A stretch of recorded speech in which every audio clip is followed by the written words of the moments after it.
Very good morning, good evening to all of you. जो last lecture था उसमें हमने देखा था प्रेजेंट इंडेफिनेट टेंस। ये हम पढ़ रहे थे और ये लगभग कंप्लीट होने को है। और इसमें हमने पढ़ लिया था, इसके जो चारों सेंटेंस है वो चारों सेंटेंस हमने इसमें पढ़ लिए थे।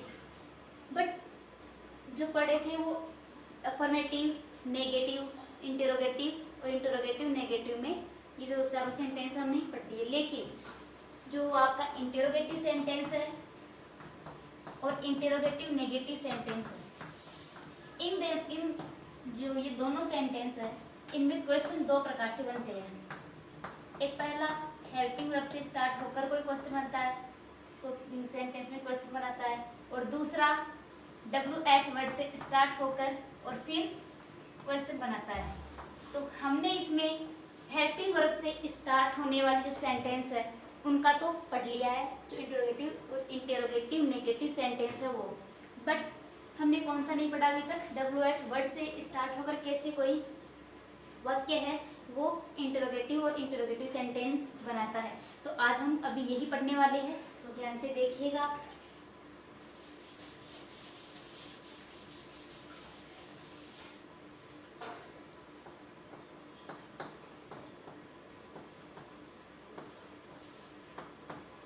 आज हमारा जो पढ़ने का टॉपिक है वो ये रहेगा, WH वर्ड लगाकर किसी सेंटेंस में किस प्रकार से उसे इंटरोगेटिव सेंटेंस बनाया जाता है।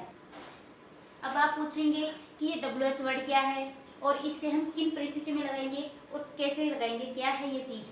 तो मैं बता देती हूँ आपको कि जब किसी सेंटेंस में क्या हो, जब किसी सेंटेंस में प्रश्नवाचक जो आपके शब्द है जैसे क्या,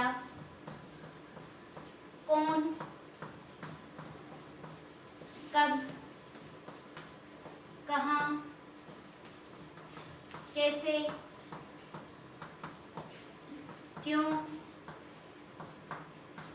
क्या, एटसेट्रा, ऐसे बहुत से वर्ड्स हैं जो इंटरोगेटिव शब्द होते हैं। और जब किसी वाक्य में ये शब्द आ जाए तब हम कहेंगे कि वो किससे क्वेश्चन कर रहा है, हमें WH वर्ड से क्वेश्चन करने की कोशिश कर रहा है। तो जैसे ये आएंगे तो कैसे, क्या को हम चेंज करेंगे व्हाट में, कौन को हु, कब को व्हेन, कहाँ को वेयर, कैसे को हाउ, क्यों को वाई एंड व्हाट को, सॉरी क्या को व्हाट में चेंज करेंगे। तो अब हम देखते हैं इनसे आगे कि इनसे क्वेश्चन कैसे बनेंगे और अगर कोई हिंदी में जो हिंदी का सेंटेंस आएगा वो इनसे मिलकर कैसे आएगा और फिर हमें उस सेंटेंस को इंग्लिश में कैसे चेंज करना है। तो आज का हमारा ये टॉपिक रहेगा। चलिए नेक्स्ट देखते हैं। ये होते हैं आपके जो मैंने लिखा what, when, why, who, how, how many, how much, which, whose, ये सब कुछ क्या है आपके, ये है WH वर्ड। तो अब देखते हैं हम इनसे कि इनसे सेंटेंस कैसे बनाए जाते हैं। मैं आपको इंग्लिश में एक सेंटेंस लिख रही हूँ।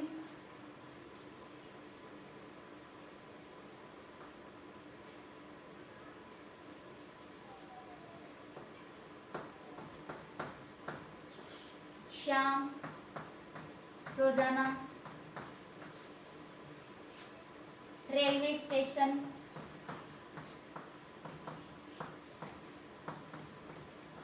क्यों जाता है। ये आपका है सेंटेंस हिंदी में। अब देखिए, अभी मैंने आपको हिंदी में कुछ शब्द बताए थे, कब, क्या, क्यों, कैसे, कितने, कितना, कौन सा, कौन सी, कैसे, क्यों, ये सब कुछ क्या है आपके प्रश्नवाचक शब्द होते हैं ये। जैसे अभी मैंने आपको बताया इसमें क्यों, श्याम रोजाना रेलवे स्टेशन क्यों जाता है, इससे आप पहचान गए कि क्वेश्चन कैसा है, इंटरोगेटिव सेंटेंस है। सॉरी, हाँ, ये जो सेंटेंस है ये सेंटेंस कैसा है? इंटरोगेटिव सेंटेंस है। आपने कैसे पहचाना? एक तो इसके लास्ट में क्या है? क्वेश्चन मार्क है, और दूसरा इसमें आ रहा है क्यों, हिंदी का, तो उससे हमें पता चलता है कि ये कैसा सेंटेंस है? इंटरोगेटिव सेंटेंस है। अब हमने इंटरोगेटिव सेंटेंस हेल्पिंग वर्ब वाले का तो स्ट्रक्चर देख लिया था कि हेल्पिंग वर्ब से कैसे स्टार्ट होकर और फिर वो एक इंटरोगेटिव सेंटेंस बनाता है। तो अब हमें देखना है कि WH वर्ड को हम कहाँ लगाएंगे, कैसे लगाएंगे और किस परिस्थिति में लगाएंगे।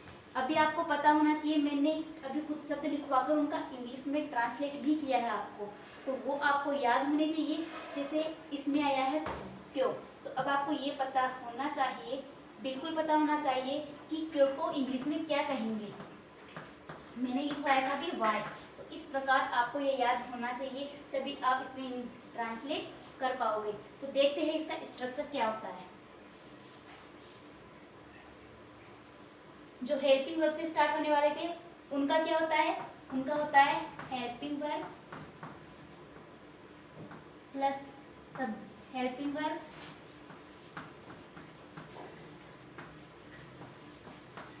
Plus subject plus main verb की फर्स्ट फॉर्म प्लस ऑब्जेक्ट और अदर कोई चीज हो और लास्ट में क्वेश्चन मार्क। हमने ये देखा था कब? जब हेल्पिंग वर्ब से किसी सेंटेंस को इंटरोगेटिव बनाना होता है तब। लेकिन अब हमारे पास क्या चीज है? WH वर्ड से किस प्रकार से किसी सेंटेंस को इंटरोगेटिव सेंटेंस बनाया जाए। तो वो करने के लिए हमें क्या करना होगा? हमें एक चीज ध्यान रखनी होगी, जो भी WH वर्ड होगा उसे हमें सबसे पहले उठाकर रख देना है। सबसे पहले का मीनिंग जो आपके हेल्पिंग वर्ब है उससे भी पहले लाकर उस WH वर्ड को हम लगा देंगे, जिससे कि हमारा सेंटेंस कैसा हो जाएगा? इंटरोगेटिव सेंटेंस बन जाएगा।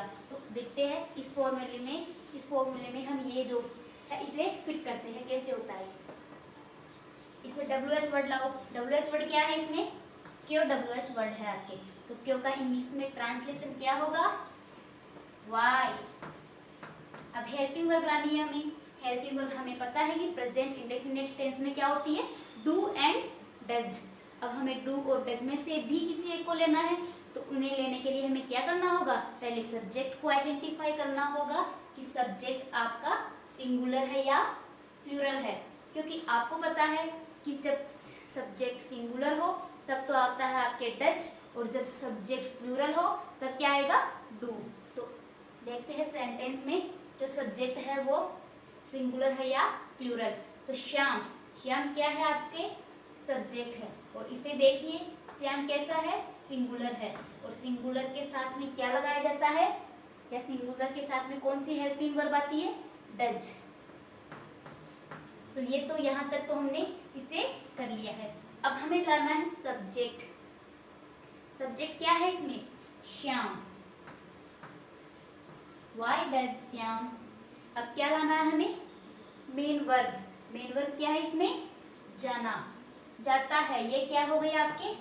वर्ब हो गई, और जाता है तो क्या कहा जाता है इंग्लिश में? गो। और मेन वर्ब की कौन सी फॉर्म आएगी यहाँ? First form. तो हम क्या लिखेंगे यहाँ? गो। अब लाना है हमें ऑब्जेक्ट। क्या लाना है? ऑब्जेक्ट। तो इसमें ऑब्जेक्ट क्या हो जाएगा? Railway station. कहाँ जाता है वो? कहाँ जाता है?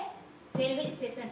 तो इसमें आपका ऑब्जेक्ट हो जाएगा रेलवे स्टेशन।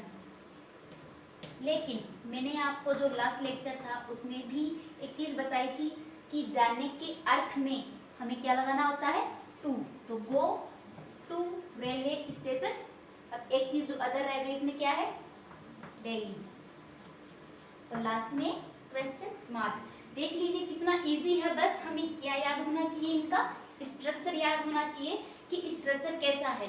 स्ट्रक्चर याद होने के बाद हम क्या करेंगे? सेंटेंस को आइडेंटिफाई करेंगे कि सब्जेक्ट कौन सा है, ऑब्जेक्ट कौन सा है, और इसमें जो आपका प्रश्नवाचक शब्द है वो कौन सा है, आपकी वर्ब कौन सी है। ये आइडेंटिफाई करने पर हम इन्हें आसानी से, अगर आपको स्ट्रक्चर याद है तो आप उस स्ट्रक्चर में आसानी से रख सकते हैं। तो आपका सेंटेंस क्या बना? Why does Sam go to railway station daily? ठीक है, ये तो थी इसकी एक बात WH वर्ड वाले जो शब्द है उनसे स्टार्ट होने वाली सेंटेंसेस। अब हम पढ़ने जा रहे हैं सेकंड चीज। सेकंड चीज क्या है कि कुछ वर्ड ऐसे हैं WH वर्ड वाले जिनके साथ में हमें उनकी जो नाउन है, नाउन संज्ञा या सब्जेक्ट कह लीजिए, भी यहाँ सेंटेंस में सब्जेक्ट की बात करेंगे, उस सब्जेक्ट को या जो नाउन है उसे उसके साथ में लगाना होता है। देखिए कैसे, कौन से है वो वर्ड, हाउ मच, इसे कहा जाता है कितना, हाउ मेनी, इसे कहते हैं कितने। और एक वर्ड और है आपके विच, ये आपका कौन सा, ये ऐसे शब्द है जो अगर किसी सेंटेंस में आ जाते हैं तो हमें इनके साथ में क्या करना होगा, इनके साथ में इनकी जो सब्जेक्ट है कह लीजिए नाउन है वो भी हमें साथ में लाना होगा। अगर नहीं लाया जाएगा तो हम समझ ही नहीं पाएंगे कि हाउ मच, हाउ मेनी, विच किन की बात कर रहा है ये। तो ये बिल्कुल आपको याद रखना है, माइंड में हमेशा ध्यान में रखना है कि नॉट ओनली सेंटेंसेस में ही कहीं पर भी ये आ जाए तो हमें इनके साथ में इनके नाउन को रखना पड़ेगा। अब मैंने ये बात आपको अलग से क्यों बताई है, क्योंकि ऊपर देखिए आप लोग, इनमें क्या आ रहा था, WH वर्ड के जस्ट बाद क्या थी, हेल्पिंग वर्ब थी। बट इनमें ऐसा नहीं है, इनमें पहले क्या आ जाएगी, इसकी जगह सब्जेक्ट, इनमें हेल्पिंग वर्ब की जगह सब्जेक्ट आ जाएगी और सब्जेक्ट की जगह हेल्पिंग वर्ब आ जाएगी। तो अब हमें ध्यान रखना है इनका ऐसे।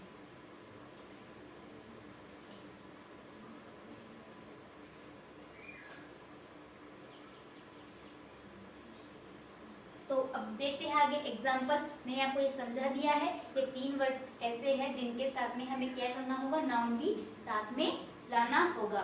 तो एग्जाम्पल देखते हैं।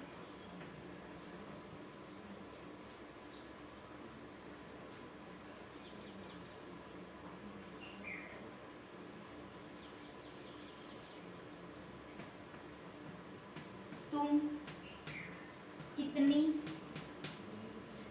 पुस्तकें चाहते हो,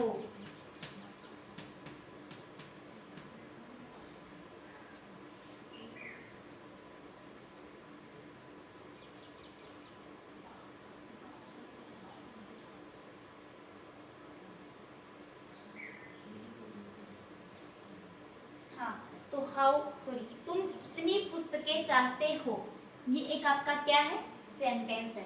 अब इसमें देखो कितनी और क्वेश्चन मार्क, तो इससे सेंटेंस का पता चल रहा है हमें कि कौन सा सेंटेंस है, इंटेरोगेटिव सेंटेंस है। तो अब हमें क्या करना है, इसमें पहले लाएंगे WH वर्ड कितनी, तो इसका हो जाएगा हाउ मेनी। अब जो इसमें डिफरेंस था, जो आपके स्टार्टिंग वाला और जो ये है, इन दोनों में डिफरेंट क्या है वो मैंने आपको बताया है कि इस वाले में जस्ट क्या आ जानी चाहिए होती है, हेल्पिंग वर्ब। बट जो ये वाला है हमें इसमें हेल्पिंग वर्ब ना लाकर क्या करना होगा, हमें इसमें हेल्पिंग वर्ब ना लाकर इसका नाउन लाना होगा। तो कितनी क्या है, तो हम कितनी किसके बारे में बात कर रहे हैं, पुस्तकों के बारे में। देन हाउ मेनी बुक्स, अब जब ये आ गया सब्जेक्ट या आपका नाउन आ गया, इसके जस्ट बाद अब हमें क्या लाना है, अब लाना है हमें इसमें helping verb. Then how much books, अब इस हम सभी जानते हैं कि इसकी हेल्पिंग वर्ब डू या डज आनी चाहिए, वही प्लूरल और सिंगुलर देखेंगे। जो आपकी बुक्स है वो प्लूरल है, then we will use here do. How many books do, sorry मैंने आपको यहाँ एक चीज़ है जो थोड़ी सी कंफ्यूजन में, सॉरी थोड़ी गलत हो गई।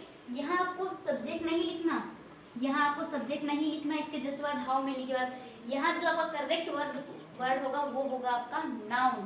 क्या होगा आपका नाउन होगा कि कितनी बात किसकी कर रहा है, ये किसकी कर रहा है, पुस्तकों की बात कर रहा है। तो वैसे ही आगे कुछ और बढ़ देगा, जैसे कितना, तो वो कितना किस चीज के बारे में पूछ रहा है कि कितना क्या चाहिए, या कितना आगे जाना है, या कितना हमें पीछे छोड़ना है वगैरह, वो उससे रिलेटेड जो वर्ड होगा वो लाया जाएगा। नोट, यहाँ इंडिविजुअली हम सब्जेक्ट की बात नहीं कर सकते। जैसे कौन सा, वह कौन सा पक्षी उड़ रहा है, वह कौन सा पक्षी उड़ रहा है, तो इसमें किसकी बात होगी, कौन सा पक्षी होगा, पक्षी कौन सा, क्योंकि जो कौन सा की बात आ रही है वो किससे रिलेटेड है, वो कौन सा का रिलेटेड रिलेशन है, वो यहाँ पक्षी से बताया गया है। तो यहाँ वहाँ वर्ड आएगा जो पक्षी है। तो यहाँ how many books do you, अब देखो आपके हेल्पिंग वर्ब के बाद ही आ रहा है सब्जेक्ट यहाँ, डू यू, और चाहते हो क्या, वो कहते हैं वांट, और ये आपका लास्ट में क्वेश्चन मार्क। तो ये जो WH वर्ड से रिलेटेड जो आपके दो रूल्स थे वो कंप्लीट हुए। अब हम आगे चलते हैं नेक्स्ट रूल पे, कि वो नेक्स्ट रूल है वो क्या कहता है। आपका जो नेक्स्ट रूल है वो ये कहता है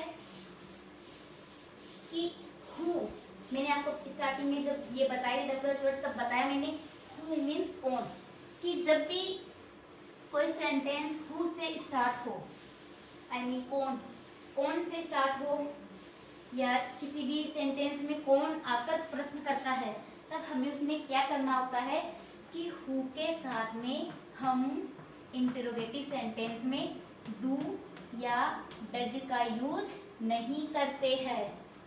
बस उसमें केवल क्या आएगा आपका, हु आकर इसके जस्ट बाद सब्जेक्ट आ जाएगा। क्या नहीं आएगा, इसमें हेल्पिंग वर्ब के रूप में डू या डज नहीं आएगा। और ये मैं एक बात कर रही हूँ ओनली आपके इंटेरोगेटिव सेंटेंस की, जबकि आपका जो इंटेरोगेटिव नेगेटिव सेंटेंस है उसमें आपके हु के साथ में डू या डज का यूज किया जाएगा। इस सेंटेंस में डू या डज का यूज किया जाएगा, जबकि इंटेरोगेटिव सेंटेंस में अगर हु से क्वेश्चन किया जा रहा है तो वहाँ डू या डज का प्रयोग हेल्पिंग वर्ब के रूप में ना होकर डायरेक्ट इसके बाद सब्जेक्ट लगा दिया जाएगा। और जो इंटेरोगेटिव नेगेटिव सेंटेंस है उसमें हु के साथ डज या डू का प्रयोग जरूर होगा। ठीक है, तो आगे देखते हैं हम सेंटेंसेस को।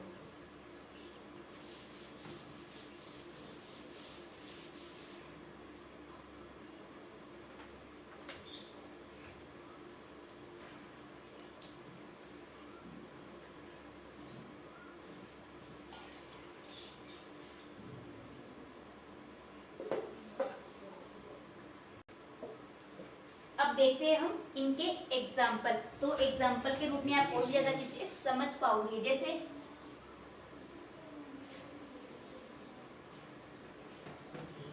तुम्हारे घर रोजाना कौन आता है।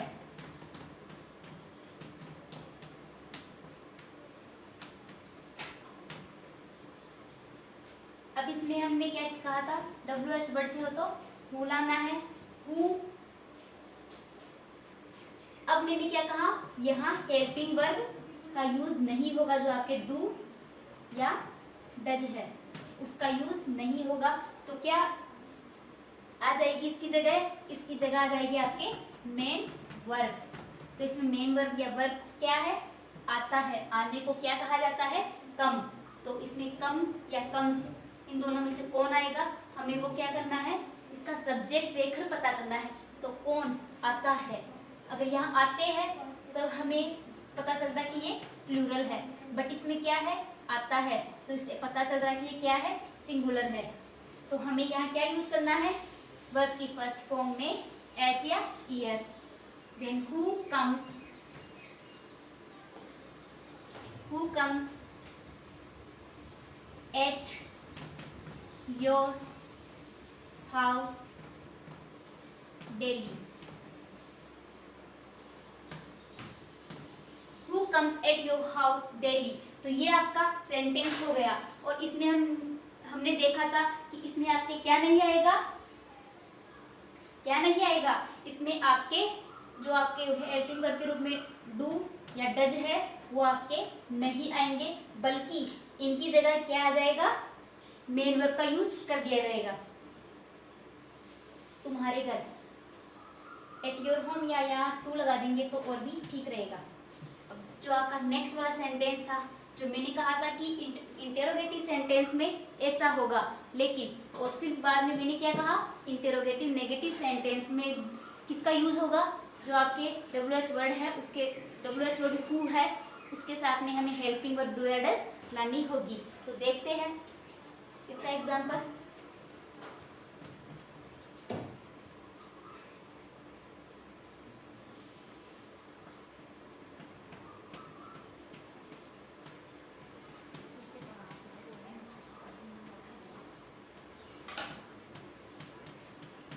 कौन घूमना पसंद नहीं करता है, ये एक सेंटेंस है। अब हम इसे कैसे पहचाने कि ये इंटरोगेटिव और नेगेटिव सेंटेंस है। तो क्वेश्चन किया जा रहा है, इससे तो पता है कि ये कौन कैसा सेंटेंस है, इंटरोगेटिव। और नहीं आ रहा है, नॉट आ रहा है, नेगेटिव आ रहा है, तो इससे क्या हो गया ये सेंटेंस नेगेटिव है। देन वी कैन से देख ये सेंटेंस कैसा है, इंटरोगेटिव एंड नेगेटिव। हम लाएंगे यहाँ कौन को, हु। अब इसमें डू या डज में से क्या आएगा, हु डज नॉट,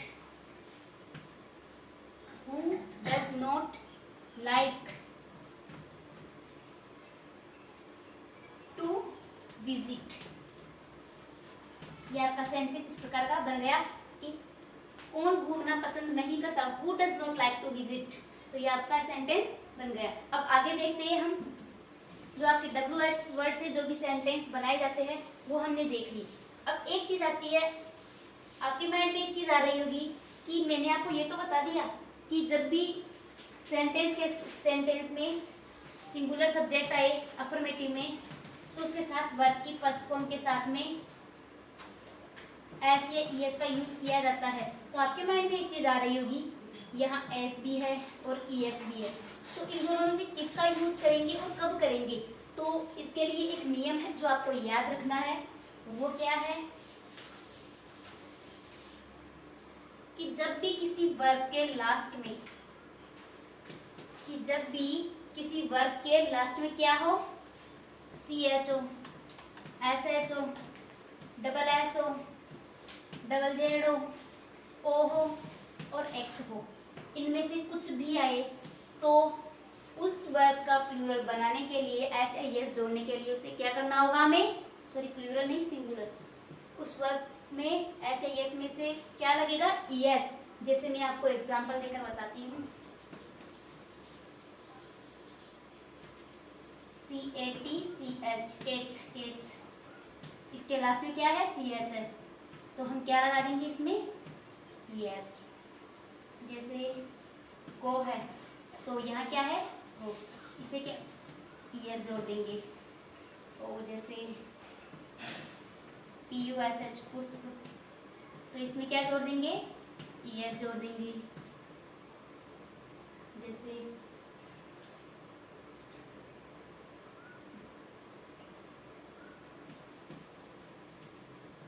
पास, तो इसमें आ जाएगा आपके पासेज, BUZZ, बुझ, तो इस बुझ में क्या आ जाएगा आपके, डबल जेड है तो इसमें ES जोड़ दिया जाएगा।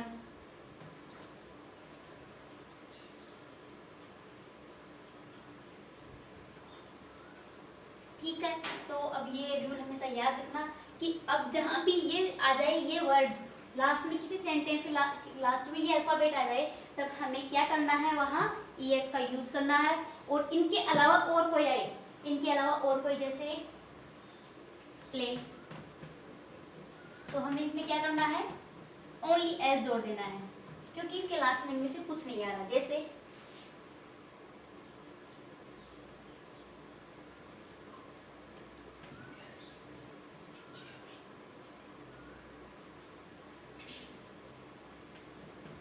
फ्लो आ जाए, देन क्लोज,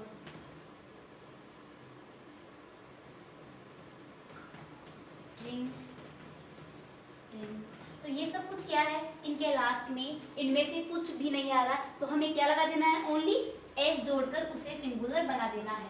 ठीक है, तो आज तक की ये क्लास यहीं तक, और जो नेक्स्ट है वो कल पढ़ते हैं। Thank you.